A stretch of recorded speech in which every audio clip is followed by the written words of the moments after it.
ஒரு பெரிய அரசன் இந்த உலகம் பூராவையும் ஆண்டுகிட்டு இருந்தான். ரொம்ப காலம் அப்படி அரசாட்சி பண்ணிகிட்டு இருந்தான். திடீர்னு அவனுக்கும் சில எதிரிகள் முளைச்சாங்க. அவங்கெல்லாம் ஒன்று சேர்ந்து இவனை தோற்கடிச்சுட்டாங்க. தோற்று போனதும் இவனுக்கு பயம் வந்துட்டுது, எங்கே எதிரிகள் நம்ம கொண்டுடுவாங்களோ அப்படின்னு. வெளியில் வந்தால் தனக்கு ஆபத்துன்னு பயந்துக்கிட்டு யாருக்கும் தெரியாமல் ஒரு குகைக்குள்ளே போய் பதுங்கி கிடக்கிறான். நிலைமையை பாருங்கள். முதல் நாள் அரண்மனையில் அதிகாரம் பண்ணிக்கிட்டு இருந்தவன் மறுநாள் குகையில் பயந்து போய் பதுங்கி கிடக்கிறான். ராத்திரி நேரம் வந்தது, பசி வயத்தை கிள்ளுது, பிச்சை எடுத்து சாப்பிட வேண்டிய நிலைமை. பிச்சை எடுக்கிறதுக்கு பாத்திரம் வேணுமே, என்ன பண்ணுறது அப்படின்னு அங்கேயும் இங்கேயும் பார்க்குறான். ஒரு மூலையில் யாரோ விட்டுட்டு போன ஒரு ஓடு கிடக்குது. அதை எடுத்துக்கிட்டு புறப்பட்டான். இருட்டில் வழி புரியல. ஏதோ ஒரு யூகத்தில் காலை மெதுவாக எடுத்து வச்சு நடந்து போயிட்டுருக்கிறான். வழியில் ஒரு கருப்பு நாய் படுத்து கிடந்தது. இருட்டில் அவன் இது கண்ணுக்கு சரியாக தெரியல. அவனுக்கு தவறி போய் காலை வச்சுட்டான் அது மேலே. நாய் சும்மா இருக்குமா, வள்ளுன்னு விழுந்து கடிச்சு விட்டுது. காலை பார்க்குறான், காலத்தையும் நினச்சி பார்க்குறான். அரண்மனையில் வீரக்கழல் அணிந்த காலை உடைய மன்னா அப்படின்னு புகழ்வாங்களே புலவர்கள்லாம். ஆனால் அது இன்றைக்கி நாய் கடித்த காலம் ஆயிட்டுதே அப்படின்னு நினைக்கிறான். அது மட்டும் இல்லை, முன்னாடியெல்லாம் பொற்கிண்ணங்களில் தான் அவன் சாப்பிடுவான். ஆனால் இப்போது உடஞ்சி போன ஓட்டு, அது ஓட்டை கையில் வச்சுக்கிட்டு நிற்கிறான். அதில் யாராவது சாப்பாடு போடுவாங்களான்னு. முன்னாடியெல்லாம் நிறைய பேர் அரண்மனைக்கு வருவாங்க. அரசருக்கு காணிக்கைன்னு சொல்லி இவன் காலடியில் கொண்டாந்து கொட்டுவாங்க. அப்போல்லாம் இவன் அந்த ஜனங்களுடைய முகத்தை திரும்பி கூட பார்க்கறதில்ல. ரொம்ப கர்வமாக உட்காந்துருப்பான். அதே ஆள் இன்றைக்கி எல்லார் கண்ணிலையும் படுறது மாதிரி பிச்சை எடுத்துக்கிட்டு இருக்கிறான். அப்போலாம் காணிக்கைகளை தன்னுடைய கையால் வாங்கிறது தனக்கு கௌரவ குறைச்சல்னு நினச்சி தன்னுடைய வேலைக்காரங்களை விட்டு தான் அதை வாங்க சொல்லுவான். இப்போ பார்த்தீங்கன்னா அவனே தன் கையாலேயே பிச்சை வாங்குறான். நினச்சி பாருங்கள். அந்த மனுஷன் நாள் அரசன், மறுநாள் பிச்சைக்காரன். எவ்வளோ வித்தியாசம். செல்வம் தான் இப்படி ஒரு வித்தியாசம் ஏற்படுறதுக்கு காரணம். அப்படிப்பட்ட செல்வம் வாழ்க்கையை நடத்துறதுக்கு நமக்கு தேவை தான். ஆனால் அதையே நாம் அடைய வேண்டிய பயனாக நினைக்கிறோம் பாருங்கள், அதுதான் வேடிக்கை. இதை நம்மாழ்வார் அழகாக ஒரு பாசுரத்தில் சொல்கிறார். ஒரு நாயகமாய் ஓட உலகுடன் ஆண்டவர், கருணாய் கவர்ந்த காலர், சிதைகிய பானையர், பெருநாடு காண இம்மையிலே பிச்சைதாம் கொள்வர், திருநாரணன் தாழ் காலம் பெற சிந்தித்து உய்மினோ அப்படிங்கிறார் நம்மாழ்வார். ஒரு பெரிய பணக்காரர் ஒரு துறை வீட்டை போய், சாமி என்கிட்ட நிறைய பணம் இருக்குது, இருந்தாலும் நிம்மதி இல்லை, என்னால் நிம்மதியாக இருக்க முடியல, என்ன காரணம்னு கேட்டாராம். உடனே அந்த துறவி இதுக்கு நேரடியாக பதில் சொல்லாமல் பக்கத்தில் நின்றுக்கிட்டு இருந்த ஒரு குழந்தைய கூப்பிட்டார். அது ஓடியாந்தது. ஒரு ஆப்பிள் பழத்தை எடுத்து அது கையில் கொடுத்தார். அதை வாங்கிக்கிட்டு குழந்தை சிரிச்சுது. இன்னொரு பழத்தை எடுத்து கொடுத்தார். அதை இன்னொரு கையில் வாங்கிட்டு சிரிச்சுது. மூணாவது ஆப்பிள் எடுத்து கொடுத்தார். 2 பழத்தையும் நெஞ்சில் அணைச்சிக்கிட்டு 3வது பழத்தையும் வாங்கிறதுக்கு முயற்சி பண்ணிச்சு. ஆனால் அது உடனே நழுவி கீழே விழுந்து உருண்டு ஓடிச்சு. ஏற்கனவே இருந்ததும் விழுந்துட்டுது. இப்போ அந்த குழந்தை அழ ஆரம்பிச்சுட்டுது. இப்போ அந்த துறவி பணக்காரர்கிட்ட சொன்னாராம், குழந்தைய கவனிச்சியா, 2 ஆப்பிள் போதும்னு அது நினச்சிருந்தா இப்போ அது அழ வேண்டிய அவசியம் வந்திருக்குமா அப்படின்னாராம். எதுவுமே அளவுக்கு மிஞ்சினா துன்பந்தான். இந்த காலத்தில் இதெல்லாம் யார் காதில் வாங்குறாங்க? ஒருத்தனை நல்ல வழிக்கு கொண்டு வரணும்னு நினச்சி அவனை கூப்பிட்டு உட்கார வச்சு இந்த கதையை சொல்லிகிட்டு இருந்தாங்க. சொல்லிவிட்டு அந்த குழந்தை செஞ்சது தப்பு தானே அப்படின்னு கேட்டிருக்கிறாங்க. ஆமாம், தப்பு தான், நானாக இருந்தால் அப்படி செஞ்சுருக்க மாட்டேன் நானா இவன். 2 பழமே போதும்னு சொல்லியிருப்பியா அப்படின்னு கேட்டிருக்காங்க. அப்படி இல்லைங்க, அவர் கொடுக்க கொடுக்க ஒவ்வொரு பழமாக வாங்கி பின்னாடி வச்சுட்டு மறுபடியும் கையை நீட்டுவேன் அப்படிங்கிறானா. இவெல்லாம் எந்த காலத்தில் திருந்துறது? ஒரு ஊரில் ஒரு இளைஞன் இருந்தான். ஒரு நாள் அவன் ஒரு குருவை தேடிட்டு புறப்பட்டான். ஊரை விட்டு வெளியில் போனான். போகிற வழியில் ஒரு காடு. அந்த காட்டில் ஒரு மரத்தடியில் ஒரு பெரியவர் உட்காந்துருக்கிறார். அமைதியாக மௌனமாக அவர் அமர்ந்திருக்கிறார். இந்த பெரியவரை விசாரிக்கலாம், குருவை தேடி கண்டுபிடிக்கிறதுக்கு இவர் ஏதாவது ஒரு வழி சொல்லி கொடுப்பார் அப்படின்னு நினச்சிக்கிட்டு அவரை நெருங்கினான். ஐயா, எனக்கு ஒரு குரு தேவை, எங்கே கிடைப்பார், அவரை எப்படி அடையாளம் கண்டுபிடிக்கிறது, அதை பற்றி ஏதாவது விவரம் சொன்னீங்கன்னா நான் கண்டுபிடிச்சிக்குவேன் அப்படின்ட்டுருக்கான். பெரியவர் நிமிர்ந்து பார்த்தார். தம்பி, அது ரொம்ப சுலபம். அவர் வயசானவராக இருப்பார், என்னை விட சுமார் 30 வயசு அதிகமாக இருக்கும். அவர் ஒரு மரத்தடியில் தான் உட்காந்துருப்பார் அப்படின்ட்டுருக்கான். சரிங்க பெரியவரே, அது என்ன மாதிரியான மரம், எப்படி இருக்கும் அப்படின்னு கேட்டிருக்கான். பெரியவர் அந்த விவரங்களையும் சொல்லியிருக்கிறாரு. அது மட்டும் இல்லை, சந்திக்கிற நாள், நேரம், வினாடி முதற்கொண்டு எல்லா விவரங்களையும் துல்லியமாக சொன்னாராம். இவ்வளவு விவரங்களை இவரால் எப்படி சொல்ல முடியுது அப்படின்னு இவனுக்கு ஆச்சரியம். இருந்தாலும் அந்த பெரியவர் கடைசியாக ஒரு விவரம் சொன்னார். அது என்ன தெரியுமா? எப்படியும் நீ அவரை சந்திக்கிறதுக்கு ஒரு 30 வருஷம் ஆகும் அப்படின்னு சொல்லிவிட்டாராம். ரொம்ப நன்றிங்க பெரியவரே அப்படின்னு சொல்லிவிட்டு அந்த இளைஞன் புறப்பட்டுருக்கான். இப்போ அவனுக்கு குரு பற்றின விவரம் எல்லாம் கிடைச்சிட்டுது, சந்திக்கிற நேரமும் தெரிஞ்சுட்டுது. ஆனால் 30 வருஷம் அவரை தேடி அலைய வேண்டியிருக்குமே. அவன் தேட ஆரம்பித்தான். காடு மலை எல்லாம் சுற்றி அலைஞ்சான். பல வருஷங்கள் தேடினான். அழுத்து போயிட்டான். கடைசியில் அவனுக்கும் வயசாகிட்டுது. கடைசியில் தன்னுடைய சொந்த ஊருக்கே திரும்பி போயிட்டு இருந்தான். அங்கே ஒரு மரத்தடியில் அவன் தேடிக்கிட்டு இருந்த குருநாதர் கிடைச்சார். யார் அவருன்னா, 30 வருஷத்துக்கு முன்னாடி வழி சொல்லி கொடுத்தாருல அதே பெரியவர். அவருக்கு இப்போ 30 வயசு அதிகமாக இருந்தது. அதே மரம். அன்னைக்கு பெரியவர் சொன்ன அடையாளம் இப்போ பொருத்தமாக இருந்தது. இப்போ அந்த பெரியவர் சொன்னார், சரியாக வந்து சேர்ந்துட்டேன், வா, உனக்காக தான் நான் இவ்வளவு காலமும் காத்துக்கிட்டு இருந்தேன் அப்படின்னாரான். என்ன சொல்கிறீங்கன்றிருக்கான்.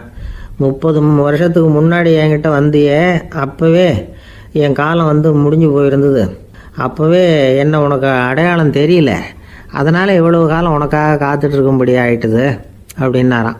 ஐயா, அப்போவே நீங்கள் சொல்லியிருக்கலாமே, இதுதான் 30 வருஷம் கழித்து நீ சந்திக்க போகிற இடம், நான் தான் உன்னுடைய குரு அப்படின்னு சொல்லியிருக்கலாமே அப்படின்ட்டுருக்கான். அந்த பெரியவர் சிரிச்சுக்கிட்டே இதுக்கு பதில் சொன்னாராம். நான் எவ்வளவோ விவரமாக தான் சொன்னேன், நீ சரியாக புரிஞ்சிக்கல. காரணம், அப்போ நீ போதுமான அளவுக்கு பக்குவம் பெற்றிருக்கவில்லை. அதனால் புரியும் சக்தி இல்லாமல் போயிட்டுதப்போ 30 ஆண்டு காலம் நீ அலைஞ்சி தெரிஞ்சிருக்கிற. அது காரணமாக இப்போ உனக்கு அந்த பக்குவம் வந்துட்டுது.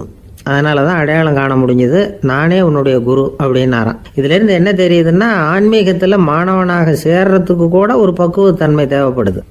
ஒரு பெரிய ஞானி, அவர்கிட்ட சீடனாக இருக்க ஒருத்தன் வந்தான். எதிரில் நின்னான். ஞானி அவனை வெகு நேரம் உற்று பார்த்தார். அப்புறம் சொன்னார், சீடனாக இருக்கிறது ரொம்ப சிரமம்னார். நான் தயாராக இருக்கிறேன்னா. அது இன்னமும் சிரமமாச்சே, இங்கே வந்து குருவாக இருக்கிறது மட்டுமே சுலபம் அப்படின்னாராம். அப்படின்னா நான் குருவாகவே ஆயிடுறேன் அப்படின்னானா. இது போலவே இந்த காலத்தில் கதை ஒன்று உண்டு. ஒரு பள்ளிக்கூடத்தில் வகுப்பு ஆசிரியர் மாணவனை திட்டிக்கிட்டு இருந்தார். டேய், நீ 100க்கு 10 மார்க்கு தான் வாங்கிக்கிட்டு இருக்க. இவ்வளவு மோசமாக நீ படித்தா கடைசியில் மாடு மேய்க்கிறது கூட லாய்க்கு இல்லாதவனா ஆயிடுவேன். அதுக்கப்புறம் என்ன செய்ய போகிறேன் அப்படின்னாராம். பையன் தலையை சொரிஞ்சிக்கிட்டே சொன்னானா, சார் அப்படின்னா ஒன்று செய்கிறேன் அப்படின்னானா. இவர் கேட்டிருக்கார், என்ன செய்ய போகிறேன்னு. வேற என்ன சார், உங்களை மாதிரி ஒரு ஆசிரியர் ஆகிடுறேன் அப்படின்னானா. ஒரு ஊரில் ஒரு மன்னர் இருந்தார். அழகான அரண்மனையில் அவர் இருந்தார். அந்த அரண்மனையை விட அழகாக ஒரு மாளிகையை அந்த ஊர்லேயே வேற ஒருத்தன் கட்டியிருந்தான். அப்படி கட்டி முடித்ததில் அவனுக்கு ரொம்ப பெருமை. எத்தனையோ செல்வந்தர்கள்லாம் வந்து பார்த்துட்டு, இந்த மாளிகையை விலைக்கு கொடுத்துட்றியா, எவ்வளவு விலை சொன்னாலும் சரி நாங்கள் வாங்கிக்கிறதுக்கு தயாராக இருக்கோம் அப்படின்னு சொல்லி கேட்டு பார்த்துட்டாங்க. நான் இதை விற்கிறதுக்கு தயாராக இல்லை அப்படின்னு சொல்லிவிட்டான். அவ்வளவு சிறப்பாக கலை அம்சத்தோடு அதை கட்டி முடிச்சிருக்கிறான். அதுவே ஒரு பெரிய அரண்மனை மாதிரி இருந்ததுன்னா பார்த்துங்களேன். சுற்றிலும் அழகான பூந்தோட்டம். ஒரு நாள் அவன் எங்கேயோ வெளியூர் போயிட்டு திரும்பி வந்துக்கிட்டு இருக்கிறான். அப்போது அந்த மாளிகை தீப்பெட்டி எரிஞ்சிக்கிட்டு இருக்கு. பதறி போட்டான். விலைக்கு கேட்டவங்க யாராவது இதை செஞ்சுருக்கணும், இல்லைன்னா மன்னரே செய்த சதியோ என்னவோ, இப்படிலாம் அவனுக்கு சந்தேகம். ஒரு மூலையில் உட்காந்து அழ ஆரம்பிச்சிட்டான். அந்த சமயத்தில் அவனுடைய மகன் அங்கே ஓடி வந்தான். அப்பா அழாதீங்க, இதை நான் நேற்று ராத்திரியே நம்ம ஊர் மன்னருக்கு விற்றுட்டேன். இதை கட்டி முடிக்க நமக்கு எவ்வளவு செலவாச்சோ அதை போல் 3 மடங்கு விலைக்கு விற்றுட்டேன். கவலைப்படாதீங்க, இதை விட அழகான மாளிகையை நாம் புதுசாக கட்டிக்கலாம்னா. இதை கேட்டதும் அழுதுகிட்டு இருந்தவன் அழுகையை நிறுத்தினான். சிரிக்க ஆரம்பிச்சிட்டான். இதே இடத்த நான் வந்து மன்னர்கிட்ட இருந்து விலைக்கு வாங்குவேன், இதை விட அழகான மாளிகையை கட்டுவேன் அப்படின்னு சுற்றி நின்று எல்லார்கிட்டையும் சொல்லிக்கிட்டு இருந்தான். இந்த சமயத்தில் அவனோட இளைய மகன் ஓடி வந்தான். அப்பா, அண்ணன் சொன்னதெல்லாம் சரிதான், மன்னர்கிட்ட விலை பேசினதெல்லாம் உண்மைதான். ஆனால் விற்றது பேச்சு அளவில் தான். இனிமே தான் பத்திரம் வாங்கணும், எழுதணும், நீங்கள் கையெழுத்து போடணும், பதிவு பண்ணணும், மன்னர்கிட்ட பணம் வாங்கணும். அதுக்காகத்தான் உங்களை எதிர்பார்த்துக்கிட்டு இருந்தோம். அதுக்குள்ளே இப்படி ஆயிட்டுதுன்னா. இப்போ சிரிச்சுக்கிட்டு இருந்தவன் சிரிப்பை நிறுத்தினான். மறுபடியும் குழந்தை மாதிரி அழ ஆரம்பிச்சுட்டான். இது ஒரு சம்பவம். இதிலிருந்து என்ன தெரியுது? அந்த அழகான மாளிகை தன்னுடையது அப்படின்னு நினைக்கும் பொழுது அவனுக்கு அழுகை வந்தது. அது தன்னுடையது இல்லை அப்படின்னு நினைக்கிற போது சிரிப்பு வந்தது. மறுபடியும் அது தன்னுடையது தான் அப்படிங்கிற உணர்வு வரும்பொழுது அழுகை. எது எதிலிருந்து நீ நீங்கி இருக்கிறாயோ அது அதிலிருந்து உனக்கு துன்பம் இல்லை அப்படிங்கிறார் திருவள்ளுவர். இந்த உடம்பு என்னுடையதில்லை அப்படிங்கிற உணர்வு வந்துட்டா அது ஒரு பெரிய நிலை. அந்த நிலை வரணும். எல்லாத்தையும் பயன்படுத்திக்கலாம், ஆனால் பற்றில் விழுந்துடக்கூடாது. உலகத்தில் இருங்கள், ஆனால் உலகத்தவராக இருக்காதீர்கள். உலகிற்குள் இருங்கள், உலகம் உங்களுக்குள் வந்துவிட அனுமதிக்காதீர்கள். விலகி இருங்கள், விழித்திருங்கள், மௌனமாய் பார்த்திருங்கள் அப்படிங்கிறது சான்றோர் கருத்து. செய்ய வேண்டிய கடமையிலிருந்து விலகி இருக்கிறவர்கள் நம்மகிட்ட நிறைய பேர் உண்டு. அப்படிப்பட்ட ஒருத்தர் டாக்டர்கிட்ட போனார். டாக்டர், நான் ஒரு கவர்மெண்ட் ஆஃபீஸில் வேலை பார்க்குறேன், எனக்கு ஒரே அசதியாக இருக்குது, என்னை சோதிச்சு பாருங்கள், ஆலோசனை சொல்லுங்கள் ஏதாவதுன்னார். டாக்டர் அவரை பரிசோதனை பண்ணி பார்த்துட்டு சொன்னார், இதோ பாரு, உனக்கு இப்போ தேவைப்படுறது முழு ஓய்வு. நீ எவ்வளவு சீக்கிரமாக ஆஃபீஸுக்கு போறியோ அவ்வளவுக்கு உனக்கு நல்லது அப்படின்னாராம். ஒரு ராஜா இருந்தார். நாடு பூராவும் நிறைய மரங்களை நட்டு வளர்க்கணுங்கிறது அவரோட ஆசை. தானே அதுக்கு முன்மாதிரியாக இருக்கணும்னு நினைச்சார். அரண்மனையை சுற்றி மரங்களை நட்டு வளர்த்தார். இதை பார்த்துட்டு ஜனங்களும் அவங்கவுங்க வீட்டை சுற்றி மரக்கன்றுகளை நட்டு வளர்த்தாங்க. கொஞ்ச காலத்தில் ஊர் பூரா பசுமையாக மாறிச்சு. எல்லாருக்கும் சந்தோஷமாக இருந்தது. இது ஒரு பக்கம் இருக்கட்டும். இப்போ நான் சொல்ல போகிற கதை வேற. அதாவது அந்த ராஜா ஒரு நாள் தன்னுடைய அரண்மனையை சுற்றி இருக்கிற விதவிதமான மரங்களை எல்லாம் போய் பார்த்தார். எப்படி இருக்கிறீங்க அப்படின்னு ஒவ்வொரு மரத்துக்கிட்டையும் விசாரிச்சாராம். எந்த மரமும் சந்தோஷமாக இருக்கிறதா தெரியல. அதுக்கும் மனசில் ஒரு குறை. முதல்ல ஆலமரத்துக்கிட்ட போனார். அது சொல்லிச்சு, மண்ணா, நான் நல்லா பெருசாக வளர்ந்துருக்கிறேன், அடர்த்தியாக இருக்கிறேன், கிளையெல்லாம் 4 பக்கமும் நல்லா படர்ந்து தான் இருக்குது, இருந்தாலும் எந்த பிரயோஜனமும் இருக்கிறதா தெரியல எனக்கு. என்னுடைய பழம்லாம் ரொம்ப சின்னதாக இருக்குது, என் கண்ணுக்கு சரியாக புறப்பட மாட்டேங்குது.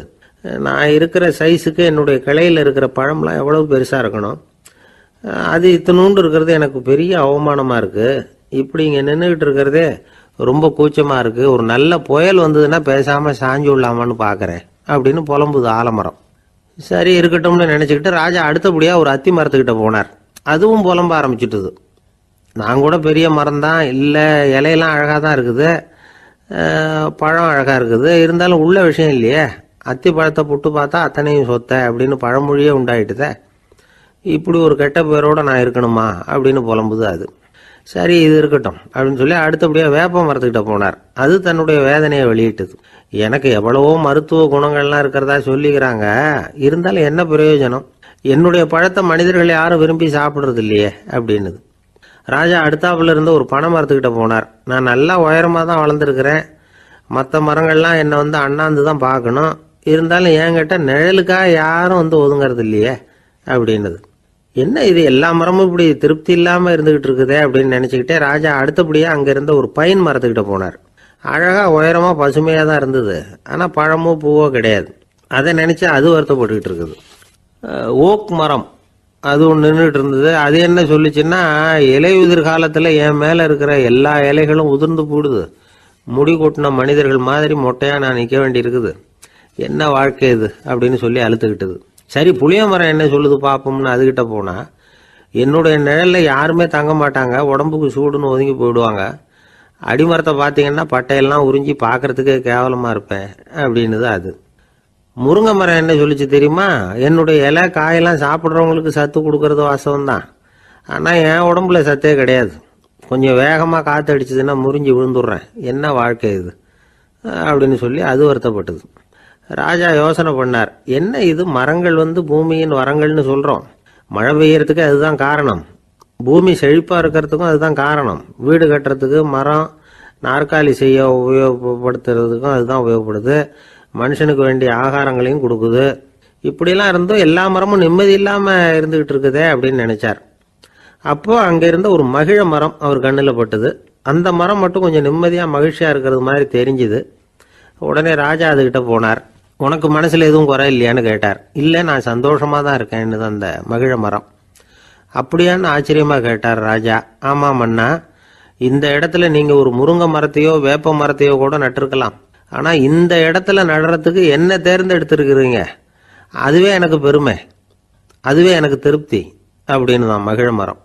மகிழ மரம் சாதாரணமாக தான் இருக்கும், இளம் மஞ்சள் நிறத்தில் பூக்கள், அது காய்ந்தும் மனம் வீசும். மகிழ மரம் மாதிரி மன திருப்தியோடு வாழறதுக்கு நாம் கற்றுக்கணுமா. நாம் இந்த உலகத்தில் ஒரு நாயாவோ நரியாவோ கூட பிறந்திருக்கலாம், மனுஷனாக பிறந்திருக்கிறோம், அதுவே பெருமை தானே. இந்த நிறைவு தான் மகிழ்ச்சியின் ரகசியம். ஒரு பையன் அப்பா கிட்ட போய், அப்பா நீங்கள் இந்த உலகத்தில் ஒரு மனுஷனாக பிறந்தது என்னோட அதிர்ஷ்டம் நானா, ஏண்டா அப்படி சொல்கிறேன்னு இருக்கார் அப்பா. நீங்கள் ஒரு கரடியாக பிறந்திருந்தா இந்நேரம் நானும் ஒரு கரடி குட்டியாக தானே இருந்திருப்பேன் அப்படின்னு நானாம் பையன். ஒரு ஊரில் ஒரு ராஜா இருந்தார். பெரிய அரண்மனையில் தான் இருக்கிறார். எல்லா வசதியும் இருந்தது. இருந்தாலும் அவர் எல்லாரும் சொல்கிறது எப்படி தெரியுமா, பிச்சைக்கார ராஜா. அப்படி ஒரு பேர் அவருக்கு நிலைச்சி போச்சு. ஜனங்களும் சரி, மற்ற தேசங்களில் உள்ளவங்களும் சரி, அவர் அந்த பேர் சொல்லியே குறிப்பிடுறது வழக்கமாக போட்டுது. இது அவருக்கு ரொம்ப கவலையாக போச்சு. என்ன இது, நம்மளை தேடி வர்றவங்களுக்கெல்லாம் நாம் சோறு போடுறோம், நம்ம புகழ்ந்து பாடல் ஏற்றி கொண்டு வர்ற புலவர்களுக்கெல்லாம் அவங்க எப்படி வந்தாலும் ஒருவேளை சோறு போடணுங்கிறது உத்தரவு. இவ்வளவுலாம் செஞ்சும் நம்மளை போய் பிச்சைக்கார ராஜான்னு எல்லாரும் சொல்கிறாங்களே, அது ஏன், எதுக்காக இப்படி சொல்கிறாங்க? இதுதான் ராஜாவுக்கு குழப்பம். சரி, இதை பற்றி நம்ம அமைச்சர்கள் கிட்ட கேட்கலாமா அப்படின்னு யோசனை பண்ணார். இந்த விஷயத்தை போய் அவங்ககிட்ட எப்படி கேட்கறதுன்னு அவருக்கு தயக்கமாக இருந்தது. கௌரவ குறைச்சலாக தெரிஞ்சுது அவருக்கு. சரி, சாதாரண குடிமக்கள்கிட்ட இதை பற்றி கேட்கலாமா அப்படின்னு யோசனை பண்ணார்.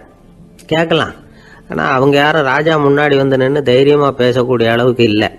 ராஜாவோட குழப்பம் நாளுக்கு நாள் அதிகமாக போச்சு. கடைசியாக அவர் ஒரு முடிவுக்கு வந்தார். அதாவது இதை பற்றி ஒரு பிச்சைக்காரங்கிட்டே கேட்டு பார்த்துட்டா என்ன. இதுதான் அவர் பண்ண முடிவு. உடனே மாறு வேஷம் போட்டுக்கிட்டு நகர்வலம் போனார். ஒரு பிச்சைக்காரனை கண்டுபிடிச்சார். இதை பாருப்பா, நம்ம ராஜாவை எல்லாரும் பிச்சைக்கார ராஜான்னே சொல்கிறாங்களே, அதுக்கு என்ன காரணமாக இருக்கும் அப்படின்னு கேட்டார். அதுக்கு அவன் சொல்கிறான், இதுக்கான பதிலை இன்னும் ஒரு 30 நாளில் சொல்கிறேன் அப்படின்னா. உடனே இவருக்கு சந்தோஷம். உண்மையை அவங்ககிட்ட சொன்னார். நான் வேற யாரும் இல்லை, நான் தான் இந்த நாட்டு ராஜா. இப்போ நீ என் கூடவே வந்துடும், அரண்மனையிலேயே தங்கிக்கோ. 30 நாள் கழித்து எனக்கு பதில் சொல்லிவிட்டு அதுக்கப்புறமா நீ போகலாம் அப்படின்னு சொல்லி அழைச்சிட்டு வந்துட்டார். அரண்மனையில் ஒரு மூலையில் அவன் தங்கறதுக்கு இடம் கொடுத்தார். தினம் 2 வேளையும் இவனுக்கு சோறு போடுங்க அப்படின்னு உத்தரவு போட்டார். ராஜா கொடுத்த இடத்துல போய் உக்காந்துக்கிட்டான் அந்த பிச்சைக்காரன். தினமும் அந்த அரண்மனையில் நடக்கிறதையெல்லாம் கவனிச்சிட்டு வந்தான். வேளைக்கு சாப்பாடு வரும், சாப்பிட்டுக்கிட்டு இருக்கான். இப்படி 30 நாள் முடிஞ்சுது. ராஜா வந்தார். என்ன, என்னோட கேள்விக்கு பதில் என்னன்னு கண்டுபிடிச்சிட்டியான்னார். கண்டுபிடிச்சிட்டேன்னா. என்ன எல்லாரும் பிச்சைக்கார ராஜான்னு சொல்கிறாங்களே, அது நியாயமாக படுதா உனக்குன்னு கேட்டார். நியாயமாக தான் படுது, சந்தேகம் இல்லாமல் நீங்கள் பிச்சைக்கார ராஜா தான். என்னதான் நீங்கள் வசதியோடவும் படைபலத்தோடவும் இருந்தால் கூட நீங்கள் எங்கள் வர்க்கத்தை சேர்ந்த ஆசாமி தான் அப்படின்னு அடித்து சொல்லிவிட்டான் அந்த ஆள். என்னால் அப்படி சொல்கிறேன்னு கேட்டார் இவர். அரசே, ஒரு உண்மையை கண்டுபிடிச்சி சொல்கிறதா நான் உங்ககிட்ட சொன்னேன். நீங்கள் ராஜ பரம்பரைன்னா உடனே உங்கள் கழுத்தில் கிடக்கிற முத்து மாலையை கழட்டி பரிசாக கொடுத்துருப்பீங்க, பொண்ணையும் மணியையும் கொடுத்துருப்பீங்க. ஆனால் நீங்கள் அப்படி செய்யலை. என்னை ஒரு மூலையில் உட்கார வச்சு 2 வேளை சோறு போட சொன்னீங்க. உங்களை தேடி யார் வந்தாலும், யார் வந்து பாராட்டி பேசினாலும் அல்லது பிரச்சனைகளை சொன்னாலும் நீங்கள் செய்கிற ஒரே காரியம் சோறு போடுறது தான். பிச்சைக்காரனுக்கு சோறு மட்டும்தான் உலகம். உங்கள் விஷயத்திலையும் நீங்கள் அப்படி தான் நினைக்கிறதாக தெரியுது. நல்லா கவனிங்க. எந்த ஒரு பிரச்சனைக்கும் சோறு தான் முடிவுன்னு நினைக்கிறீங்க பாருங்க. நீங்கள் சந்தேகமில்லாத எங்களை சேர்ந்த ஆளு தான் அப்படின்னு விட்டான் அந்த பிச்சைக்காரன். அதுக்கப்புறம் தான் அந்த ராஜா தன்னுடைய தவறுகளை எல்லாம் தேர்த்திக்கிட்டாராம். பசின்னு வர்றவங்களுக்கு சோறு தான் போடணும், அது தப்பு இல்லை. பாராட்ட வர்றவங்களுக்கெல்லாம் சோத்தையே போட்டு அனுப்புனா இப்படி தான் பேர் வரும். எனக்கு தெரிஞ்ச ஒருத்தர் தினமும் யாராவது ஒருத்தரை தன் வீட்டுக்கு அழைச்சிட்டு போவார், சாப்பாடு போட்டு அனுப்புவார். முன்னறிவிப்பு இல்லாமல் திடீர்னு ஒரு விருந்தாளியோட வீட்டில் போய் இவர் நிற்கிறது வழக்கம். அந்த அம்மாவும் இவருக்காக தயார் பண்ணி வச்சிருந்ததை இவர் அழைச்சிட்டு வந்திருக்கிற விருந்தாளிக்கு போட்டுருவாங்க. விருந்தாளி சாப்பிட்டுட்டு போனதுக்கப்புறம் இவர் மனைவி கிட்ட உனக்கு சிரமம் வேணாம் அப்படின்னு சொல்லிவிட்டு பக்கத்தில் உள்ள ஒரு ஹோட்டலுக்கு போய் காசு கொடுத்து சாப்பிட்டுட்டு வந்துடுவார். பல நாள் இப்படி நடக்கும். ஒரு நாள் அவரை தனியாக கூப்பிட்டுக்கிட்டு போய் ஏன் இப்படி பண்ணுறீங்கன்னு கேட்டோம். அதுக்கு அவர் சொல்கிறாரு, எங்கள் வீட்டு சாப்பாட்டிலேருந்து தப்பிக்கிறதுக்கு எனக்கு வேற வழி எதுவும் தெரியல சார், அதனால தான் இப்படி பண்ணிட்டு இருக்கிறேன் அப்படின்னார் ரொம்ப பரிதாபமா. ஆந்திர நாட்டில் ஒரு அரசர் இருந்தார். அந்த அரசர்கிட்ட ஒரு அமைச்சர் இருந்தார். அந்த அமைச்சர் பேர் ராயண பாஸ்கர். அவர் ஒரு பெரிய அறிவாளி. அது மட்டும் இல்லை, மிகச்சிறந்த கொடையாளி. யார் எது கேட்டாலும் இல்லைன்னு சொல்ல மாட்டாராம். அதன் காரணமாகவே அவர்கிட்ட இருந்த செல்வம் நாளுக்கு நாள் குறைஞ்சிக்கிட்டே வந்துட்டு தான். கடைசியில் குடும்பத்துக்குன்னு எதுவும் வைக்காமலே அவர் போய் சேர்ந்துட்டார். மகனும் இறந்துட்டார். அந்த குடும்பத்தில் மிஞ்சி இருந்தது அவருடைய மருமகள், ஒரு பேரன், அவ்வளவுதான். இருந்த ஒரே சொத்து பழுதடைஞ்ச ஒரு வீடு. அந்த அம்மா மற்ற வீடுகளில் வேலை செஞ்சு தன்னுடைய பிள்ளைய படிக்க வச்சுக்கிட்டு வராங்க. அந்த புள்ள ஒரு பெரிய வள்ளலுடைய பேரன்கிறது அந்த பள்ளி வாத்தியார்களுக்கும் தெரியும். அதனால் அவங்களும் இவங்ககிட்ட கொஞ்சம் அன்பாகவும் அக்கறையாகவும் பழகி பாடம் சொல்லி கொடுத்துக்கிட்டு இருக்கிறாங்க. ஒரு நாள் ஒரு புகழ்பெற்ற கவிஞர் ஒருத்தர் அந்த பள்ளிக்கூடத்துக்கு வந்திருக்கிறார். ஆசிரியர்கள்கிட்ட பேசிக்கிட்டு இருந்தப்போ ஒரு செய்தியை சொன்னாராம். ராயண பாஸ்கருங்கிற வள்ளல் எனக்கு நிறைய உதவிகள் செஞ்சிருக்கார், என்னை பாராட்டி பரிசுகள்லாம் கொடுத்துருக்கிறார். அந்த வள்ளல் வாழ்ந்த கிராமத்தை பார்க்கணுங்கிறதுக்காக தான் இப்போ இங்கே வந்திருக்கிறேன் அப்படின்னாராம். ஆசிரியர் உடனே இந்த பையனை கூப்பிட்டு, இதை பாருங்கள், இவன் யார் தெரியுமா, நீங்கள் குறிப்பிடுகிற அந்த வள்ளலின் பேரன் அப்படின்னு அறிமுகப்படுத்தினாராம். கவிஞரின் கண்களில் ஆனந்த கண்ணீர். அந்த பரவச நிலையிலேயே அந்த வள்ளலை பற்றி கவி பாட ஆரம்பிச்சுட்டாராம். இந்த சின்ன பையன் அதை கேட்டிருக்கிறான். உடனே என்ன பண்ணான் தெரியுமோ, தன் கையில் அணிஞ்சிருந்த ஒரு பொன் வளையலை கழட்டி அந்த கவிஞருக்கு பரிசாக கொடுத்துட்டானான். எல்லாருக்கும் ஆச்சரியம். தாத்தா இருக்கும் நிலையில் கொடுத்தார், பேரன் இல்லாத நிலையிலையும் கொடுக்குறான். பையனை எல்லாரும் பாராட்டினாங்களாம். இருந்தாலும் அவனுக்குள்ள ஒரு பயம் எதுவும் ஆரம்பமாச்சு. பள்ளிக்கூடம் விட்டு வீட்டுக்கு வரும்பொழுது அந்த பயம் இன்னும் அதிகமாயிட்டுது. அம்மா என்ன சொல்லுவாங்களோ தெரியலையே, ஏதோ திடீர்னு தோணிச்சு வளையல கட்டி கொடுக்கணும்னு கொடுத்துட்டோம். குடும்பம் இருக்கிற நிலையில் இப்படி நான் செஞ்சது தப்பா, வீட்டு செலவுக்கே அம்மா எவ்வளவு கஷ்டப்படுறாங்க, வீட்டுக்கு போனதும் என்ன நடக்குமோ தெரியலையே அப்படின்னு நினச்சி பயந்துக்கிட்டே அவன் வீட்டுக்குள்ளே அடி எடுத்து வைக்கிறான். அம்மா கூப்பிட்டு சாப்பாடு போட்டாங்க. அவங்க கண்ணில் படக்கூடாதுங்கிறதுக்காக ஒரு கையை பின்னாடி மறைச்சிக்கிட்டே இருந்தான். அம்மா இதை கவனிச்சிட்டாங்க.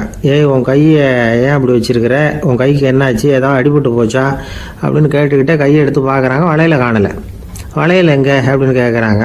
இவன் தயங்கிக்கிட்டே நடந்ததை சொல்கிறான். அது கேட்டதும் அந்த அம்மாவோட முகம் கோபத்தால் சவுந்து போச்சான். முட்டாளே, என்ன காரியம் பண்ண அப்படின்னு கன்னத்தில் அரைஞ்சிட்டாங்களாம். அம்மா, என்னை அடிக்காத, ஏதோ தெரியாமல் தப்பு பண்ணிட்டேன் அப்படின்ட்டுருக்கான். மகனே, வளையலை கொடுத்ததுக்காக நான் உன்னை அடிக்கலை அப்படிங்க, பின்ன எதுக்கு அடித்தேன்னு கேட்டிருக்கான்.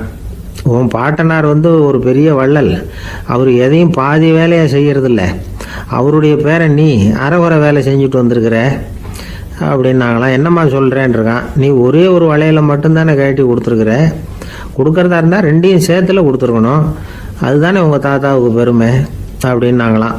அம்மா, தெரியாமல் இப்படி செஞ்சுட்டேன், உங்கள்கிட்டையும் அரை வாங்கிட்டேன் அப்படி இப்படின்னு அவன் சொல்லியிருக்கிறான்.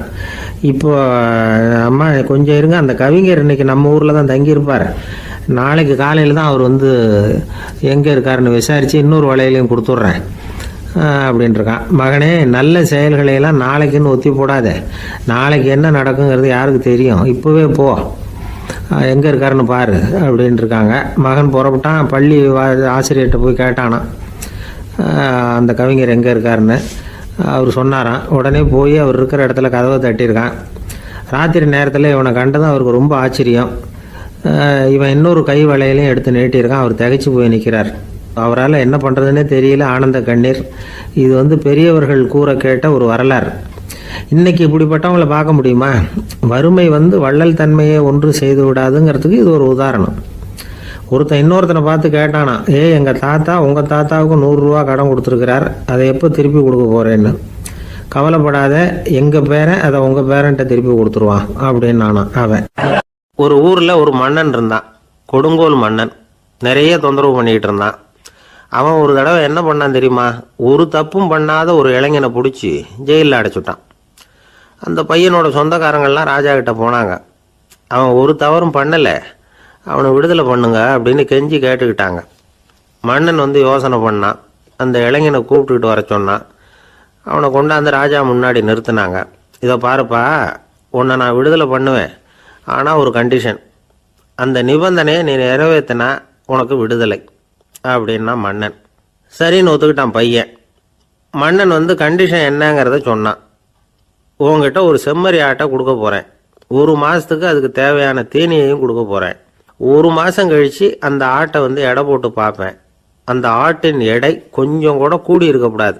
எடை கூடி இருந்தால் உனக்கு விடுதலை கிடையாது. என்ன சொல்கிற அப்படின்னா. பையனுக்கு ஒன்றும் புரியல, பயமாக போயிட்டுது. குழம்பிக்கிட்டே நின்றுக்கிட்டு இருக்கிறான். சரி, 1 நாள் டைம் தரேன், நல்லா யோசனை பண்ணி பார்த்துட்டு நாளைக்கு உன் முடிவை சொல்லு அப்படின்னா மன்னன். பையன் கவலையோடு வெளியில் வந்தான். அங்கே ஒரு பெரியவர் நின்றுக்கிட்டு இருந்தார். அவர்கிட்ட விஷயத்தை சொன்னான். அந்த பெரியவர் இந்த பையனுக்கு காதோட காதாக ஒரு வழியை சொல்லி கொடுத்தார். அதை கேட்டதும் பையன் மறுபடியும் மன்னன் முன்னாடி நின்னா, உங்கள் நிபந்தனையை ஏற்றுக்கிறேன்னு சொன்னான். மன்னன் ஒரு ஆட்டுக்குட்டியையும் அதுக்கு 1 மாதத்துக்கு தேவைப்படுற தீவனத்தையும் கொடுக்கும்படியாக உத்தரவு போட்டான். கொடுத்தாங்க, ஓடிட்டு போயிட்டான். 1 மாதம் தினமும் தவறாமல் அந்த தீவனத்தை ஆட்டுக்குட்டிக்கு போட்டுக்கிட்டு இருக்கிறான். 1 மாதம் கழித்து அந்த ஆட்டை அரண்மனைக்கு ஓட்டிகிட்டு போனான். மன்னன் அதை எடை போட்டு பார்க்குறான், எடை கூடவே இல்லை, அப்படியே தான் இருக்குது. உடனே போட்ட நிபந்தனைப்படி அந்த இளைஞனை வந்து விடுதலை பண்ணிவிட்டான். சரி, ஆட்டுக்கு எடை கூடாமல் இருக்கிறதுக்கு அந்த பெரியவர் சொல்லி கொடுத்த யோசனை என்ன அப்படின்னா, அது வேற ஒன்றும் இல்லை. அந்த ஆட்டுக்கு எதிரில் அது கண்ணில் படுற மாதிரி ஒரு ஓநாயை கட்டி போட சொன்னார். அவ்வளவுதான். ஆட்டுக்கு ஓநாய்ங்கிறது பிறவி பகை. ஓநாயை பார்த்தா ஆடு நடுங்க ஆரம்பிச்சிரும், அவ்வளவு பயம். தினமும் அந்த ஆடு பயந்துக்கிட்டே தீனி சாப்பிட்டுது, எடை கூடல. அதுதான் ரகசியம். இது வந்து சின்ன பிள்ளைங்களுக்கான ஒரு கதை. இதிலேருந்து தெரிஞ்சுக்க வேண்டிய உண்மை என்னன்னா, நாமெல்லாம் சாப்பிட்றப்ப மனசும் உடம்பும் அமைதியாக இருக்கணும். அப்போதான் அது உடம்புல ஒட்டும். அவசரத்துலையும் பயத்துலையும் சாப்பிட்டா அது சரியா ஜீரணம் ஆகாது. இன்னொரு ராஜா இருந்தார். அவரும் ஒரு இளைஞனை ஜெயிலில் அடைச்சி விட்டார். விடுதலை பண்ணணும்னா ஒரு கண்டிஷன்னார். என்னன்னு கேட்டான். ஒரு ஆட்டுக்குட்டியை அவன் முன்னாடி கொண்டாந்து நிறுத்துவேன், நீ அதுக்கிட்ட ஒரு கேள்வி கேட்கணும், அதுக்கு சரியான பதிலை சொல்லணும். அப்படி செஞ்சுட்டா உனக்கு விடுதலைன்னார். இளைஞன் யோசனை பண்ணி பார்த்தான், சரின்னு ஒத்துக்கிட்டான். அது பிரகாரமே ஆட்டுக்குட்டியை பதில் சொல்ல வச்சுட்டான். என்ன நடந்தது தெரியுமா? ஆட்டுக்குட்டியை கொண்டாந்து நிறுத்தினாங்க. இவன் மெதுவாக அதுகிட்ட போனான். அது காதுகிட்ட போய் ஏப்ரலுக்கு விவசாயிகள் வந்து அவங்க விவசாயம் முன்னேறி இருக்கிற அளவுக்கு விவசாயிகளுடைய வாழ்க்கை தரம் முன்னேறலை. அந்த அளவுக்கு அவர்கள் வந்து நாட்டுக்காக உழைச்சிக்கிட்டு இருக்கிறாங்க.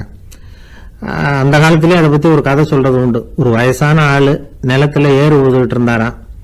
கிழிஞ்சு போன ஒரு சின்ன துண்டை தான் இடுப்பில் கட்டியிருந்தாராம். தலையில் ஒரு கந்தலை சுற்றி இருந்தார். உடம்பு பூரா சேரு, ரொம்ப ஏழை.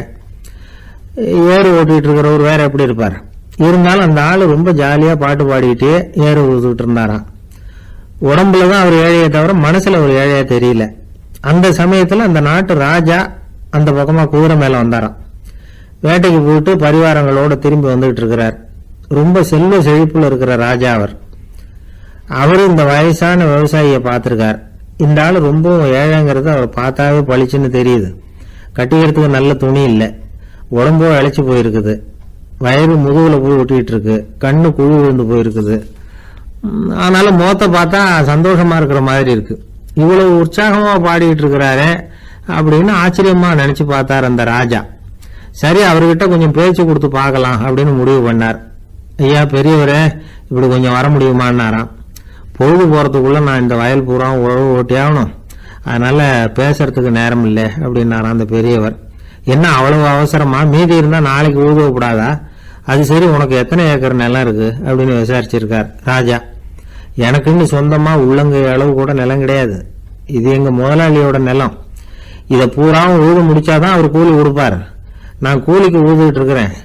உங்ககிட்ட பேசிக்கிட்டு இருந்தா அவருக்கு துரோகம் பண்ணது மாதிரி ஆயிடும் அப்படின்னாராம். ராஜா குதிரையை விட்டு கீழே இறங்கினார். வரப்புல நடந்து அந்த பெரியவர்கிட்டயே போனாராம். சரி, ஒரு நாள் பூரா ஊதான் உனக்கு எவ்வளவு கூலின்னு கேட்டிருக்கார். 8 அணா கூலி கிடைக்கும்னாராம் அவர். இது ரொம்ப காலத்துக்கு முன்னாடி நடந்த ஒரு சம்பவங்கிறதுனால அப்ப 8 அணா கூலிங்கிறது ரொம்ப பெருசு. இருந்தாலும் அதுவும் அந்த ராஜாவுக்கு பெரிய கூலியா தெரியல. இவ்வளவுதானா, இதை வச்சுக்கிட்டு நீ எப்படி காலம் தள்ளுற அப்படின்னாராம். ஒன்னும் கவலை இல்லை அப்படின்னாராம் அவரு. ராஜாவுக்கு ரொம்ப ஆச்சரியமா போச்சு. 8 அணா கூலி வாங்குற இந்த ஆளு கவலை இல்லாம இருக்கிறார், ஏராளமான வசதியோட இருக்கிறன்னா கவலை இல்லாம வாழ முடியலையே அப்படின்னு நினைச்சு பார்த்திருக்கார்.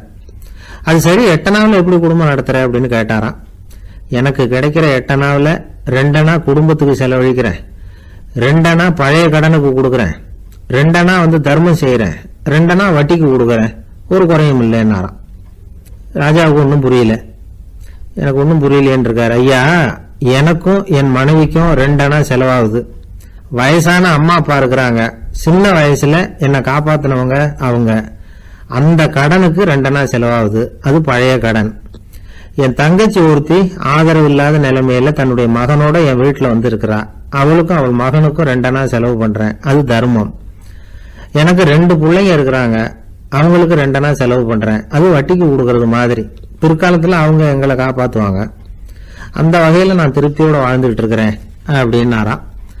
ராஜாவுக்கு அர்த்தம் புரிய ஆரம்பிச்சுதான். அந்த பெரிய நிலத்தை விலை கொடுத்து வாங்கி அந்த பெரியவருக்கே தானமா கொடுத்துட்டாராம். இப்போ ஊழவருக்கே நிலம் சொந்தமாயிட்டுது. அன்னையிலிருந்து அரசனுக்கும் ஆறுதல் கிடைச்சுதான். இப்படி ஒரு கதை சொல்லுவாங்க. 8 அணா வருமானத்தை வச்சுக்கிட்டு எப்படி காலத்தை தள்ளுறதுன்னு சொல்றதுக்காக இந்த கதையை சொல்றதாக யாரும் தப்பா நினைச்சுக்க கூடாது. கிடைக்கிறத எப்படி பங்கு போடுறார், எப்படி திருப்தியா வாழறார் அப்படிங்கிறது தான் முக்கியம். அது மாதிரி இன்றைக்கு இந்த பொங்கல் திருநாள்ல உழவர்கள் மனசு மகிழ்ச்சியா இருந்ததுன்னா அது எல்லாரும் மகிழ்ச்சியா இருக்கிறது மாதிரி அர்த்தம். அதனால அவர்கள்ட்ட இருந்து நாம பாடம் கத்துக்கணும். சில உழவர்கள் தங்கள் நிலத்துல விளையறத தாங்கள் சாப்பிட மாட்டாங்க, அடுத்தவங்கள்ட்ட வித்துட்டு சந்தையில போய் வேற அரிசி வாங்கிட்டு வந்துதான் இவங்க சாப்பிடுவாங்க. அப்படிப்பட்ட விவசாயிகள்லாம் இது உண்டு. பங்கிடுகிற பண்பை உழவர்கள்ட்ட இருந்து கற்றுக்கொள்ளுங்கள் அப்படிம்பாங்க. ஒரு ஆள் நிம்மதியா மகிழ்ச்சியா இருந்தானா உங்க நிம்மதிக்கும் மகிழ்ச்சிக்கும் என்ன காரணம்னு கேட்டிருக்காரு இன்னொருத்தர். என்கிட்ட இருந்தது பூராவே என் பிள்ளைங்களுக்கு சமமா பங்கு போட்டு கொடுத்துட்டேன், எனக்குன்னு எதுவுமே வச்சுக்கல, அதுதான் நிம்மதிக்கு காரணம்னு இருக்கான். உங்ககிட்ட இருந்தது எவ்வளவு இருந்தது அப்படின்னு கேட்டிருக்காரு அவரு. மொத்தமா ஒரு 50,000 ரூபாய் இருக்கும் அப்படின்னு இருக்கான். அவ்வளவும் பணமாவே இருந்ததா அப்படின்னு கேட்டிருக்காங்க அவங்க. இல்லைங்க, அவ்வளவும் கடன், அதை தான் பிரிச்சு கொடுத்துருக்கேன் பிள்ளைங்க கிட்ட அப்படின்னு நானும். அவன்